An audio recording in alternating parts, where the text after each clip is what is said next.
मूषिकवागनमोदकहस्ता सामरकर्णविलम्बिरशूत्रा वामनरूपमहेश्वरपुत्रा विघ्नविनायकपाद नमस्ते. சைவ விருந்து சேனலுக்கு உங்களை அன்புடன் வரவேற்கிறோம். அனைவருக்கும் விநாயகர் சதுர்த்தி தின நல்வாழ்த்துக்கள். விநாயகர் சதுர்த்தியை முன்னிட்டு கொழுக்கட்டை வகைகளை பதிவுகளாக பார்த்துட்டு வரோம். எல்லாம் பார்த்துருப்பீங்கன்னு நினைக்கிறேன். இது வரைக்கும் பார்க்கலன்னா மேலே அதுக்கான லிங்க்கு ஸ்க்ரீனில் தெரியும். அதை பயன்படுத்தி பார்த்துக்கலாம். மோதக கொழுக்கட்டை, ஸ்வீட் பால் கொழுக்கட்டை, உளுத்தம்பருப்பு கார கொழுக்கட்டை, வெஜிடபிள் கொழுக்கட்டையை தொடர்ந்து நீர் கொழுக்கட்டை எப்படி செய்யறதுன்னு இந்த பதிவில் பார்க்க போகிறோம். இது வரைக்கும் சேனலை சப்ஸ்கிரைப் பண்ணலைன்னா உடனே சப்ஸ்கிரைப் பண்ணிக்கோங்க. அப்படியே பெல் ஐக்கானையும் கிளிக் பண்ணிக்கோங்க. நம்ம சேனல் வீடியோவை மிஸ் பண்ணாமல் பார்க்கலாம். சைவ விருந்து சேனலில் இன்றைக்கி நம்ம செய்ய போகிறது நீர் கொழுக்கட்டை. நீர் கொழுக்கட்டைக்கு தேவையான பொருட்கள்: 1/4 கிலோ அரிசி, புழுங்கல் அரிசி 1/4 கிலோ. 1/4 கிலோ அரிசிக்கு தேவையான அளவு உப்பு போட்டுக்கணும். ஒரு மூடி தேங்காய் துருவி வச்சுருக்கேன். அரிசியை, இந்த புழுங்கல் அரிசியை 1/4 கிலோ ஊற வச்சு இந்த பதத்தில் கெட்டியாக வச்சுருக்கேன். அப்படி கொஞ்சம் தளர்த்தியாக அரைச்சிட்டாக்கா ஒரு நல்ல ஒயிட்டு துண்டை போட்டு இப்படி ஒத்தி எடுத்தோம்னாக்கா தண்ணியெல்லாம் போயிடும், மாவு நல்லா கெட்டியாக வந்துடும்.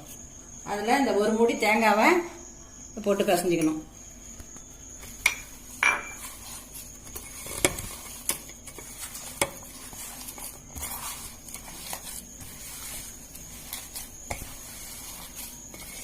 அந்த தேங்காயை சேர்த்து நான் வந்து திருவி போட்டிருக்கேன். உங்களால் கடிச்சு சாப்பிட்றாவில் இருந்துச்சுன்னு சொன்னால் தேங்காயை அரிஞ்சு போட்டுக்கலாம். பொடியாக அரிஞ்சு இதில் போட்டு பிசைஞ்சிக்கலாம். இதுக்கு வந்து ஒரு மூடி தேங்காய் போதும். பிசைஞ்சாச்சு. இது வந்து கொஞ்சம் கொஞ்சமாக எடுத்து சின்ன சின்ன உருண்டையாக உருட்டி போட்டுக்கணும். பால் பாலாக உருட்டி வச்சுக்கணும். உருட்டி வச்சுக்கிட்டு அடுப்பில் பாத்திரத்தில் தண்ணி வச்சுக்கணும். தண்ணி கொதிச்சோன்னா இதை ஒன்று ஒன்றா எடுத்து போடணும். போட்டு நல்லா வேகிற வரைக்கும் நல்லா கொழுக்கட்டை கொதிக்கணும்.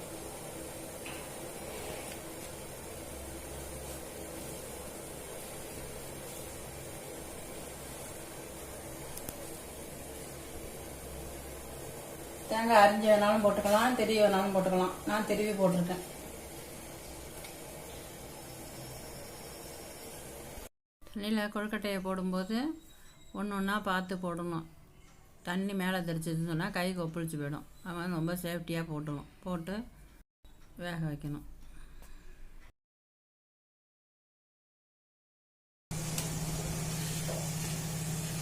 கொழுக்கட்டை இப்போ வெந்துருச்சு.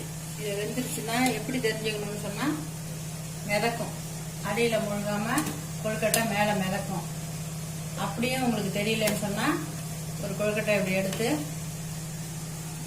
பாத்திரத்தில் போட்டிங்கன்னா ஜம்ப் பண்ணும்.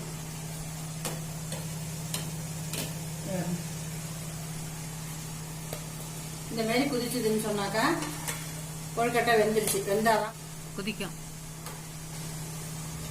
எடுத்து போடுறேன்.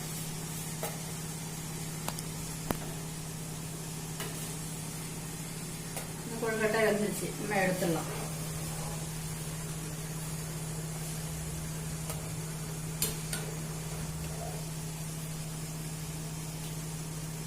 இப்போ நீர் கொழுக்கட்டை ரெடி. சுவையான நீர் கொழுக்கட்டை ரெடி. சாப்பிட்டோம்னா நல்லா டேஸ்டியாக இருக்கும். இதை நீங்களும் விநாயகர் சதுர்த்தி அன்னைக்கு செஞ்சு பார்த்துட்டு எப்படி இருக்குன்னு கமெண்ட்ல சொல்லுங்க.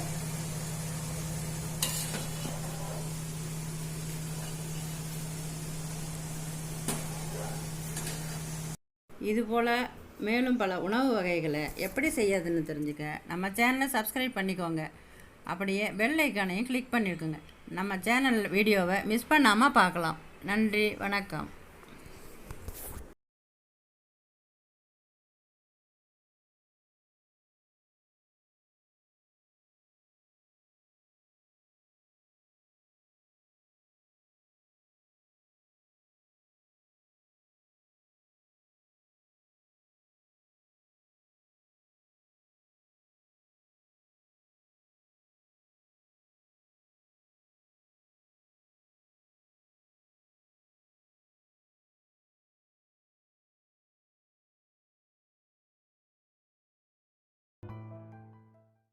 fall.